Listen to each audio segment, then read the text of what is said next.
சூனப்பிரியன் தளத்துக்கு வரவேற்கிறேன். பாலஸ்தீனம், காசா அது மிக மோசமான நிலையை நோக்கி போயிட்டுருக்குது. ஆனால் உலக நாடுகள் எதுவுமே கவனத்தில் கொள்றதில்லை. அதை பற்றின ஒரு இளைஞனின் பதிவை தான் நம்ம இப்போ பார்க்குறோம்.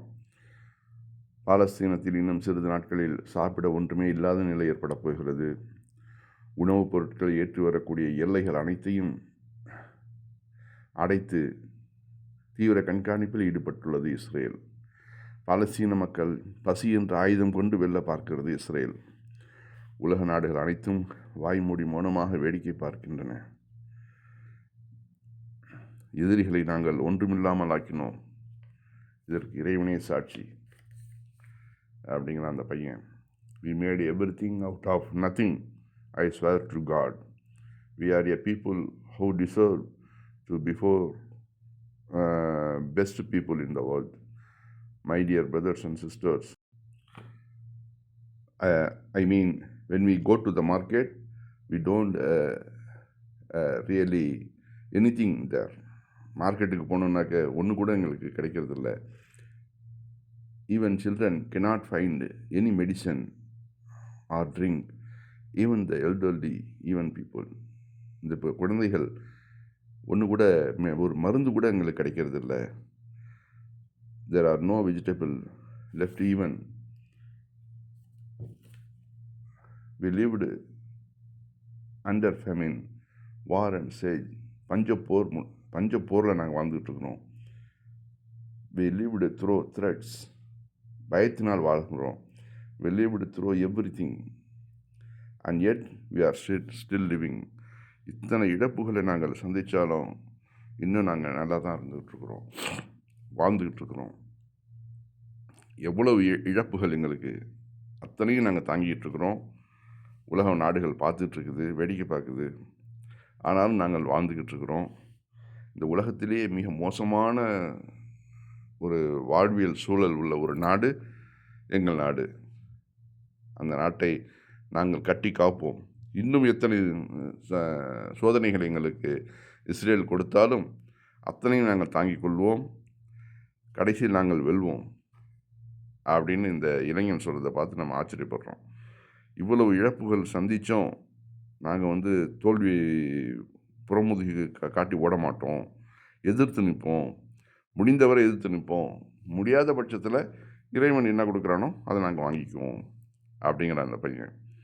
இந்த சிறு வயசில் அவனுக்குள்ள இந்த எழுச்சியும் இந்த நாட்டுப்பற்றையும் மொழி பற்றையும் நம்ம பார்த்து ஆச்சரியப்படுறோம். இது ஒவ்வொரு நாட்டிலையும் இளைஞர்கள் சுதந்திர போராட்டத்துக்கு எந்த அளவு ஒரு ஆக்ரோஷமாக நிற்கிறாங்க அப்படிங்கிறதுக்கு ஒரு எக்ஸாம்பிள் இந்த இளைஞன். இஸ்ரேல் இவன் சொல்கிறது மாதிரி தான் எல்லா அதாவது அநியாயங்களையும் கட்டவிழ்த்து விட்டுருக்கிறது. நெத்தனியாகு தன்னுடைய ஆட்சி பறிப்போகுது அப்படிங்கிற நிலைமையில் வந்தப்போ தான் இந்த பாலஸ்தீன மக்களை கொடுமைப்படுத்துறதை கையில் எடுத்தது. அது நல்லா ஞாபகத்தில் வச்சுங்க.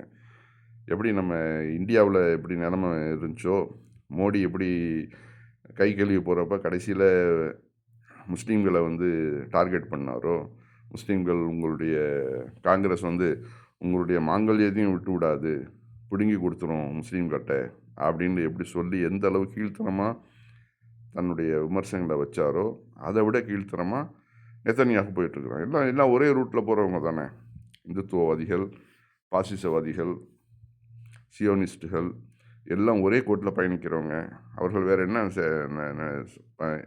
செய்வாங்க? அதை தான் செய்கிறாங்க. இப்போது கடைசியில் வெற்றி யாருக்குங்கிறது நாம் பார்ப்போம். منا كل حاجة من لا حاجة. أقسم بالله إنه شعب بيستحق إنه يكون أفضل شعب في العالم. إخوتي وأخواتي الكرام، عدنا لكم من جديد، معكم عبود. أما اليوم يا أخوان رح نتكلم لكم عن المجاعة اللي ضربت من جديد شمال القطاع وجنوبه كمان. رجعت المجاعة من جديد، يعني بننزل على السوق ما بنلاقي إشي في السوق، حتى الأطفال مش ملاقين دواء ولا أكل ولا شرب، حتى الشيوخ حتى الناس بطل في خضرة. يعني في العيد إجا العيد علينا ما أكلنا لحم، ما أكلنا خضرة ولا فاكهة، ما أكلنا إشي، عايشين على المعلبات، حتى المعلبات بدأت تخلص. تمام. بحس حالي يا زلمة عايش في موسوعة جينيس أو في البقاء من أجل الحياة هذه. أقسم بالله لو أخش فيه ناخده الأول على العالم.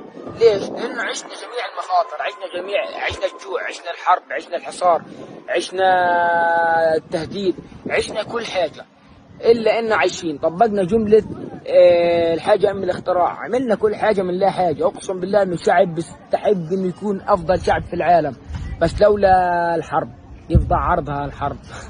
سلام.